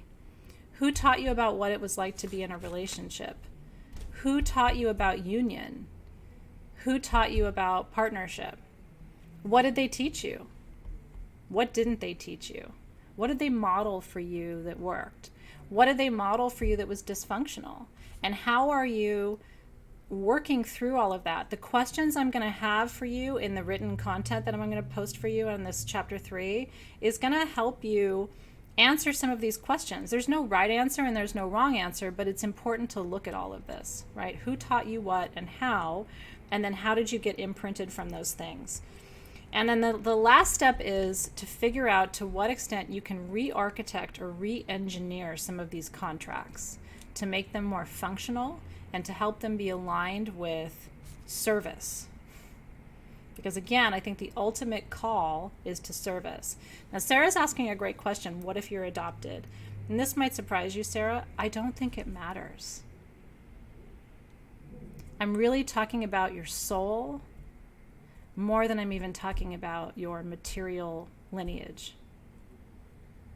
Truly. And one of the things plant medicine, particularly for adopted people, because I have quite a few adopted friends who've gone into ayahuasca ceremony, and they're like, finally, I'm seeing not just the people who signed the paperwork and said yes to me or whatever, but I'm seeing all of the forces, right? All of the energy lines and the destiny lines and how they weave together or they separate, and what my role is, what my place is in all of those lines. And so I think you can still work through those questions, even if you aren't sure what the actual material DNA lines look like, because we're really talking more about energy than anything. And past lives too. And so that's when people are like, oh, I'm good, I'm all healed. But thank you though, Sage Goddess, so nice of you. But no, I'm all healed. I'm always thinking we all had past lives where we really fucked up. So if you found a way to heal all of that and you don't need any spiritual work, more power to you. I will tell you, every time I go in and do ceremony, I see some other place where it's like, oh, I shouldn't have done that. Yeah, we can talk more about ayahuasca. I don't talk about it too much just because I don't advocate it for people. It's really hard work. It's very physically, emotionally, spiritually taxing. And it's also extremely hard to procure because it's not legal in the United States. And so people have to be very protective. We don't talk much about sourcing or anything like that because we can't. But there are other ways to do this work, like in our 3rd week journeys in Soul Shift, where I drum and I rattle and I, take you into these altered states of consciousness without ceremony like that. And you can still really access a lot of these timelines and destiny lines and untangle those knots without ever using medicine too. Then regression and QHHT, which is a really profoundly powerful form of hypnosis, is also extremely powerful, right? Yeah, and Tara's son and daughter are adopted, so she's letting them sort of begin to do this work, and they will eventually be doing this work autonomously, and so you've created a beautiful container for your family, Tara, and then at some point they will explore for themselves and unearth some answers to these questions.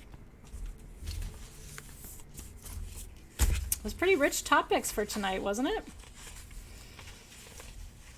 Woo! It's very true. So when we say ancestral, is it our soul lives or this body's ancestors? It's all of them. That's why I always say it's your material ancestors, the people whose penises and vaginas actually made you. And then it's your soul ancestry, right? It's all of the places where you have lived and ruled and conquered and killed and been killed and loved and hated and, all the things that we all have done. It's all of that. And all of that is in your body. All of that is in your energy field. So sometimes when you're like, I don't know what these feelings are and I don't know where this is coming from, and it's like, dude, it could be coming from literally anywhere. And the worst part is, then you think you're nuts. You're not nuts. You're complicated. Thank you, Wild Scarlet's beautifully put. She said bloodlines and spirit lines. Okay, so during week 3 is when we're going to really work more closely with our embodiment kit for Parvati. So please hold on to that if you got your embodiment kit. For tonight, what we're going to do is take just a moment to make perfume together that we can use for the rest of the month.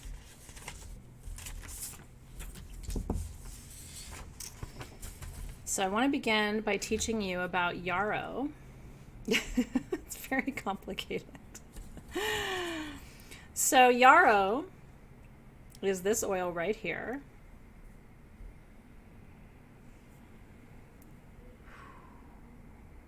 These are so relevant to everything we've been talking about tonight too. Yarrow is air and water. It's aligned to Venus. And this is for summoning higher consciousness. Yarrow, interestingly enough, was found at a Neanderthal burial site in Iraq. And they carbon dated it, the remnants of the plant and the oil, 60,000 years. It's one of the oldest plant materials on the planet. Yarrow in Native American and indigenous traditions is called nature's Band-Aid because it heals anything. It heals cuts and scrapes and scars, and it's very, very, very physically healing. And so that is yarrow. And the other essential oil that we're going to be working with this month is hyssop. And hyssop is an interesting one too. Hyssop is for cleansing and renewal. And that is hyssop. So healing, cleansing, renewal, which is all of the energy of clearing your ancestral line, moving energy through. It's used to clear and consecrate holy spaces. It was placed on graves to prevent robbery at grave sites, which was a really big thing in ancient times, stealing things from grave sites. It was brought to the New World in seed form in 1631. And in Europe, ladies used to press the hyssop plant between the pages of their prayer books, and then they would sniff it because it woke them up. So it's cleansing, renewal, awareness, becoming awake, both spiritually, mentally, and physically. Helps you to focus. It's antiseptic. It's a cough reliever. So it does all of these things physically, but it's also really good energetically. I love hyssop tea too. It's one of my favorites. And then borage is your carrier oil. This is a heart and third eye chakra. This is for courage. It brings strength. It comes from the Celtic word barak, which means man of courage. The Celtic warriors drank borage wine to help them be courageous in battle. It alleviates depression. It brings happiness. It also alleviates cough. So if you have a cough, hyssop and borage tea is a really good homeopathic treatment for cough, which, at this time in our history is very relevant. If you got your embodiment kit, I want you to also get out the jasmine essential or jasmine absolute dram that I gave you, because that's going to be the third ingredient in our perfume.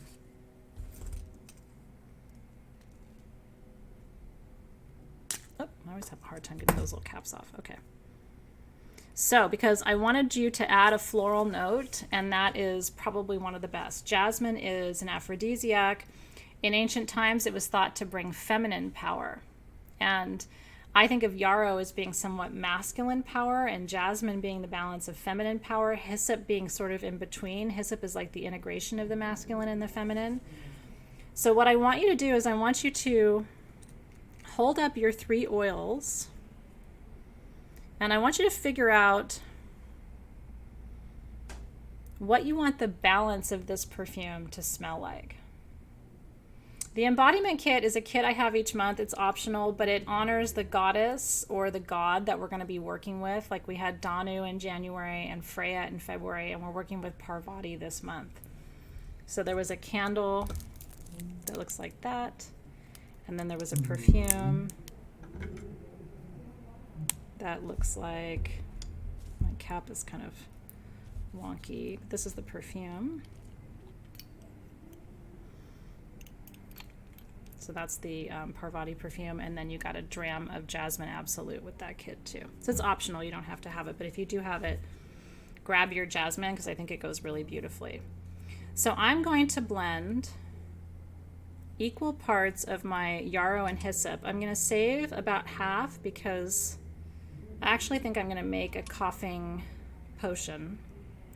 And by the way, to make a coughing potion or an anti-coughing potion with these oils, blend them with your carrier oil, and then if you're coughing, just rub that on your chest and your throat, and also bring it to your nose and inhale really deeply 3 times, and it will help to suppress your cough. And then 1/3 jasmine, again saving just a little bit, I want to use it all, and then sort of blend until you like the smell. The jasmine will soften sort of the medicinal scent of the hyssop and the yarrow and make it a little sweeter too, which is nice. And then I like to turn it 3 times. Yeah, your kit only came with 2, Cecilia, unless you got the embodiment kit. And then it came with the jasmine. The little Jasmine Absolute was my gift in the embodiment kit. But you can also add, if you have jasmine in your collection, you can just add jasmine if you have it in another kit. Or another floral if you like that better. You don't have to, or no florals. You can just work with the yarrow and the hyssop if you want. Okay, and then fill the rest of the bottle with the borage.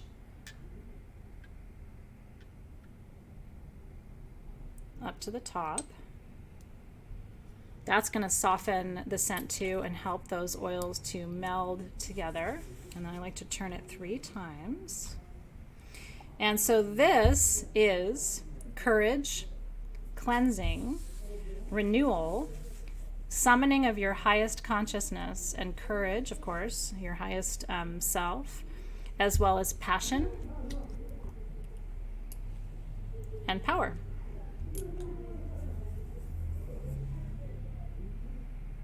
And I love that. I hope you're loving it too. That is a really interesting blend. I've never quite smelled anything just like that, but we've never put hyssop and yarrow and all of those together.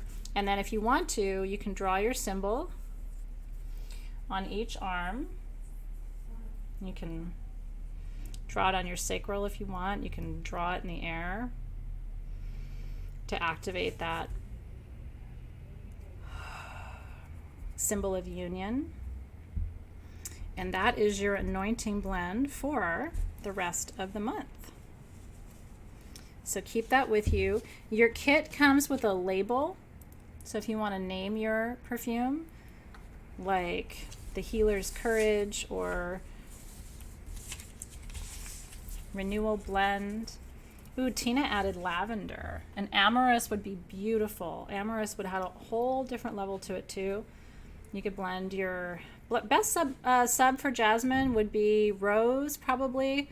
You could do champaka if you have that, would be really beautiful. Any of the human design blends would really go beautifully with this. So if you got any of the generator, the projector, the reflector, or the manifester blend, all of those would blend really beautifully with it. The Freya blend from last month would be really beautiful too. And then you could kind of carry the energy forward from month to month. If you have champaka, add it. But Candace is right. You can't go wrong. Woo! I'm in love. I hope you are too. Okay, so what I want to do now, very quickly, is I want to activate our tools for this month. So I'm going to bring my camera down so you can see all my things. No, camera, you're going to behave. Oh.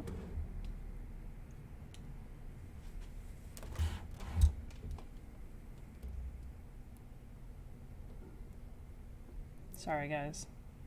Close enough. Okay, so I want to begin in the east.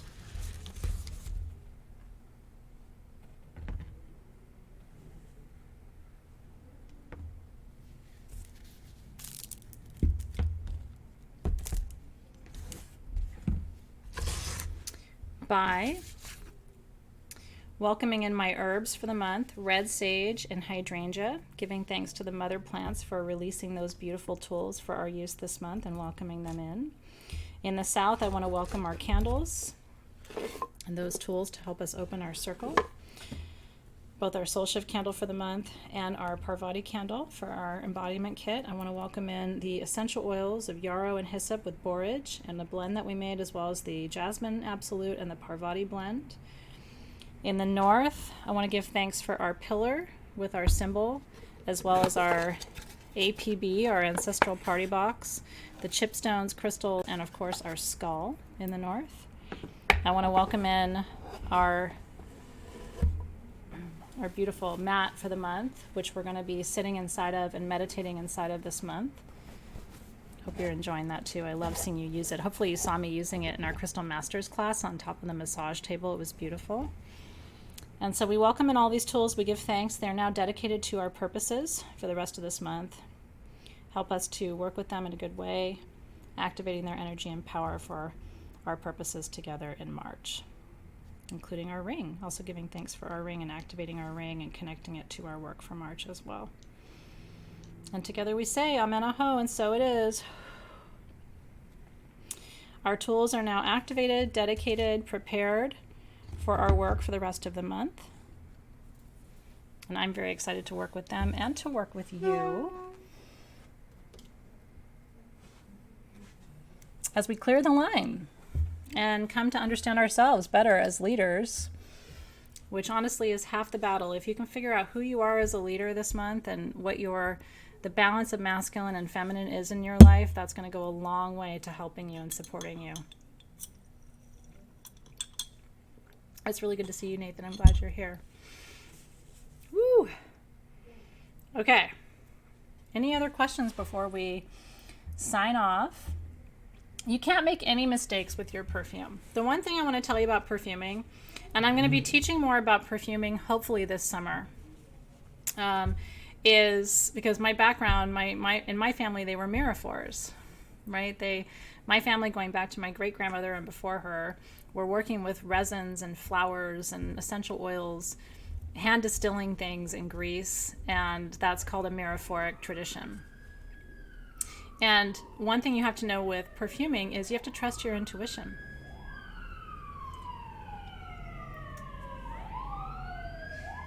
You have to trust that you're not going to make a mistake. That will allow you to enjoy the process more.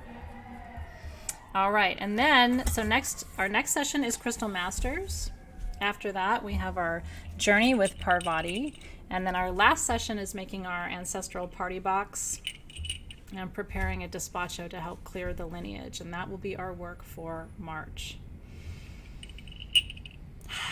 And with that, session 1 of Soul Shift for this month is complete. I hope you enjoyed this time together. I enjoyed it. I really did. I hope it brought you some joy and a chance to, again, connect with your tools, let go of your anxieties and worries and concerns for a little while. That's what we're here for. That's what this work is all about. It helps to keep us connected, helps to keep us mindful and present, and also bringing a little beauty into life, which is so incredibly important. And thank you for letting me go over a little bit. I didn't want to shave anything off of tonight. Do you know what I mean? And so I try to stick to 2 hours, but couldn't do it tonight. So thank you for your patience. All right. If you would like the antibiotic blend, it's on sagegoddess.com. I made one at everybody's request with my favorite antibiotic oils It's optional, but it's there. If you want the Skolasite 3D Metatron's cubes that are so absolutely beautiful, it's last call. The bigger size has sold out, but if you would like a smaller size, which is what these are, and this is actually my preferred size. I like the smaller size better because my hands are small. These are on sagegoddess.com too, and everything is 18% off with code FREE18. Because we are free from Mercury retrograde. That's what we're celebrating. I know. We should have a pajama party.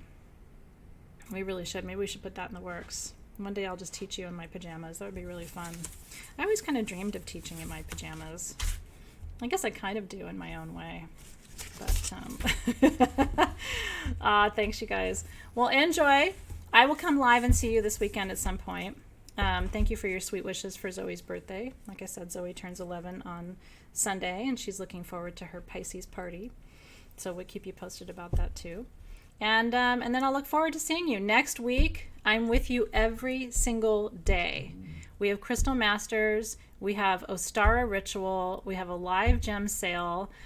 We have our journey together. What else do we have, Alexis? We're together every single day. I'm live Monday, Tuesday, Wednesday, Thursday, Friday. So as I always say, don't get tired of me yet, because if you missed me this week, you're not going to miss me next week. We have a whole lot of things going on. So get excited about our schedule for next week. Alexis is also going to be joining me online to check in with you in the group this weekend and be present with you too. We love you. So we'll look forward to seeing you then. And thank you to Alexis for hanging out for the extra time. Really appreciate you always. All right, you guys, we'll see you soon. Have a great evening.